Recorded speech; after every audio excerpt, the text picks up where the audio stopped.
তো গাইজ আমরা চলছি এখন বিয়ে বাড়ির জন্য।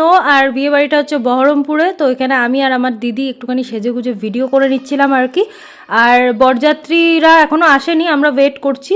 আর এই যে বাচ্চাদের সাজ, আমার বোনঝি, তারপরে বোনপো, তারপরে চিকু, সবাই আছে।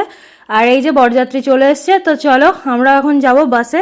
আর আমাদেরকে ছাড়তে আসছিল হচ্ছে কাকিমা, তো কাকিমার সাথে একটুখানি ভিডিও করে নিলাম। তো চলো এবার বাসে ওঠার পালা।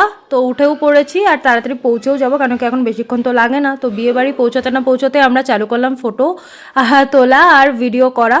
তো বউ, এটা হচ্ছে বউ, মিষ্টি ব্রাইড, তোমরা দেখেই নিশ্চয়ই বুঝতে পেরেছো, এত সুন্দর লাগছিল ওকে দেখতে।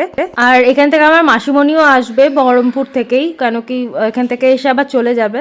কারণ কি মাসিমণির বাড়িতেও একটা কাজ আছে, যেটা তোমরা দেখতে থাকো ব্লগটা, তাহলে বুঝতে পারবে। আর এখানে আমরা বসে গেছি, বরযাত্রীদের স্ন্যাক্স দেওয়া হচ্ছিল।